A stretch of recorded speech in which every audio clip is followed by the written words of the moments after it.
ಎಲ್ಲರಿಗೂ ನಮಸ್ಕಾರ. ನನ್ನ ರೆಸಿಪಿ ಚಾನಲ್ಗೆ ಸ್ವಾಗತ. ನಾನಿವತ್ತು ಮಧ್ಯಾಹ್ನದ ಊಟಕ್ಕೆ ಪಾಲಕ್ ಸೊಪ್ಪಿನ ಸಾಂಬಾರು ಮಾಡೋದನ್ನು ತೋರಿಸ್ತಿದ್ದೀನಿ. ಫಸ್ಟ್ ಟೈಮ್ ನನ್ನ ಚಾನಲ್ ನೋಡ್ತಾ ಇದ್ದರೆ ಸಬ್ಸ್ಕ್ರೈಬ್ ಮಾಡ್ಕೊಳ್ಳಿ, ಲೈಕ್ ಶೇರ್ ಕಮೆಂಟ್ ಮಾಡಿ, ಮತ್ತು ನನ್ನ ಚಾನಲ್ಗೆ ನೀವೆಲ್ಲರೂ ತುಂಬಾ ಸಪೋರ್ಟ್ ಮಾಡ್ತೀರಿ ಅಂತ ಹೇಳ್ತಾ ಈಗ ಬನ್ನಿ ವೀಡಿಯೋ ಶುರು ಮಾಡೋಣ. ಮೊದಲಿಗೆ ಒಂದು ಕುಕ್ಕರ್ ತಗೊಂಡು ಅದಕ್ಕೆ 1 ಕಪ್ ಆಗೋಷ್ಟು ಬೇಳೆ ಹಾಕ್ಕೊಳ್ತಾ ಇದ್ದೀನಿ. ಬೇಳೆಯನ್ನು ಅರ್ಧ ಗಂಟೆ ಮುಂಚೆ ನೆನೆಸಿಟ್ಕೊಂಡಿದ್ದೆ.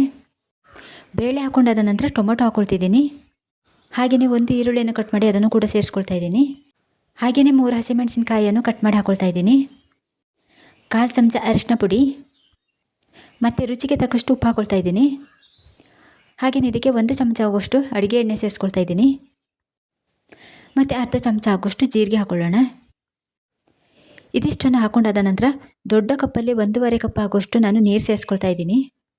ನೀರು ಸೇರಿಸ್ಕೊಂಡಾದ ನಂತರ ಮುಚ್ಚಳವನ್ನು ಮುಚ್ಚಿ 3 ವಿಸಿಲ್ ಬರುವ ತನಕ ಬೇಯಿಸ್ಕೊಳ್ಬೇಕು.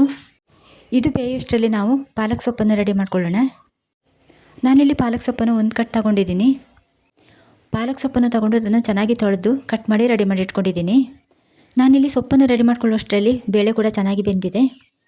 ಇಲ್ಲಿ ನೋಡಿ, ಬೇಳೆಯನ್ನು ನಾವು ಈ ರೀತಿ ಚೆನ್ನಾಗಿ ಬೇಯಿಸ್ಕೊಳ್ಬೇಕಾಗುತ್ತೆ. ಈಗ ಇದನ್ನು ಚೆನ್ನಾಗಿ ಮಿಕ್ಸ್ ಮಾಡ್ಕೊಳ್ಳೋಣ.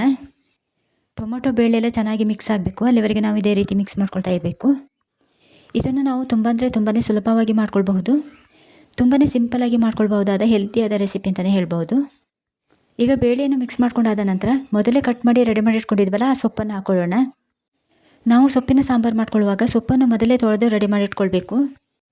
ಸೊಪ್ಪನ್ನು ಕಟ್ ಮಾಡಿ ಆದ ನಂತರ ತೊಳಿಬಾರ್ದು. ನಾನು ಕೂಡ ಸೊಪ್ಪನ್ನು ಮೊದಲೇ ತೊಳೆದು ರೆಡಿ ಮಾಡಿ ಇಟ್ಕೊಂಡಿದ್ದೆ. ಕಟ್ ಮಾಡಿ ಆದ ನಂತರ ಹಾಗೆಯೇ ಸೇರಿಸ್ಕೊಳ್ತಾ ಇದ್ದೀನಿ. ಸೊಪ್ಪನ್ನು ಹಾಕೊಂಡಾದ ನಂತರ ಇದಕ್ಕೆ ನೀರು ಸೇರಿಸ್ಕೊಳ್ಬಾರ್ದು, ಹಾಗೆಯೇ ಒಲೆ ಮೇಲೆ ಇಡಬೇಕು. ಯಾಕಂತಂದರೆ ಸೊಪ್ಪು ಬೇಯುವಷ್ಟರಲ್ಲಿ ಜಾಸ್ತಿ ನೀರು ಬಿಟ್ಕೊಳ್ಳುತ್ತೆ. ಹಾಗೆಯೇ ಬೇಳೆಗೂ ಕೂಡ ಜಾಸ್ತಿ ನೀರು ಹಾಕ್ಕೊಂಡಿರೋದ್ರಿಂದ ನೀರು ಸೇರಿಸ್ದೇ ಹಾಗೆಯೇ ಇಟ್ಕೊಳ್ಬೇಕು. ಈಗ ನೀವು ನೋಡ್ಬೋದು, ನಾನು ಇದಕ್ಕೆ ಸ್ವಲ್ಪನೂ ನೀರು ಸೇರಿಸ್ಕೊಂಡಿಲ್ಲ. ಇದು ಕುದೀತಿದ್ದ ಹಾಗೆ ಎಷ್ಟೊಂದು ನೀರು ಬಿಟ್ಕೊಂಡಿದೆ ನೋಡಿ. ಈಗ ನೋಡಿ, ಇದು ಪೂರ್ತಿಯಾಗಿ ಕುದೀತಾ ಇದೆ. ಈ ಟೈಮಲ್ಲಿ ಉಪ್ಪು ಖಾರ ಏನಾದರೂ ಕಡಿಮೆ ಆಯಿತು ಅಂತಂದರೆ ಉಪ್ಪು ಖಾರ ಸೇರಿಸ್ಕೊಳ್ಬೋದು. ಹಸಿಮೆಣಸಿನ್ಕಾಯಿ ತುಂಬಾ ಖಾರ ಇಲ್ಲ ಅಂತಂದರೆ ಸ್ವಲ್ಪ ಖಾರ ಪುಡಿ ಸೇರಿಸ್ಕೊಳ್ಬೋದು. ನಾನಿಲ್ಲಿ ಖಾರ ಪುಡಿಯನ್ನು ಸೇರಿಸ್ಕೊಳ್ತಿಲ್ಲ, ಯಾಕಂತಂದರೆ ಮೊದಲೇ ಹಸಿಮೆಣಸಿನ್ಕಾಯಿ ಹಾಕ್ಕೊಂಡಿರೋದ್ರಿಂದ ಖಾರ ಕರೆಕ್ಟಾಗಿದೆ. ಇದಕ್ಕೆ ನಾನು ಅರ್ಧ ಚಮಚ ಆಗುವಷ್ಟು ಉಪ್ಪು ಸೇರಿಸ್ಕೊಳ್ತಾ ಇದ್ದೀನಿ. ಇದನ್ನು ನಾವು ಮಧ್ಯಾಹ್ನದ ಊಟಕ್ಕೆ ತುಂಬಾ ಸಿಂಪಲಾಗಿ ಮಾಡ್ಕೊಳ್ಬೋದು ಮತ್ತು ತಕ್ಷಣಕ್ಕೆ ಕೂಡ ರೆಡಿ ಮಾಡ್ಕೊಳ್ಬೋದು. ಇದನ್ನು ಮಾಡ್ಕೊಳ್ಳೋದಕ್ಕೆ ಹೆಚ್ಚು ಟೈಮ್ ಕೂಡ ಬೇಕಾಗಿಲ್ಲ. ಕೇವಲ 5 ನಿಮಿಷಕ್ಕೆ ರೆಡಿ ಮಾಡ್ಕೊಳ್ಬೋದು. ತುಂಬಾ ಸಿಂಪಲಾಗಿ ಮಾಡ್ಕೊಳ್ಬೋದು. ಈಗ ಸಾಂಬಾರು ರೆಡಿಯಾಗಿದೆ. ಕೆಳಗಡೆ ಇಳಿಸಿ ಒಂದು ಬೌಲಿಗೆ ಹಾಕ್ಕೊಳ್ತಾ ಇದ್ದೀನಿ. ಇಷ್ಟೊಂದು ಸಿಂಪಲಾದ ರೆಸಿಪಿ ನಿಮಗೆ ಇಷ್ಟ ಆಯಿತು ಅಂತಂದರೆ ನನ್ನ ಚಾನಲ್ನ ಸಬ್ಸ್ಕ್ರೈಬ್ ಮಾಡ್ಕೊಳ್ಳಿ, ಹಾಗೆ ಒಂದು ಲೈಕ್ ಕೊಡಿ.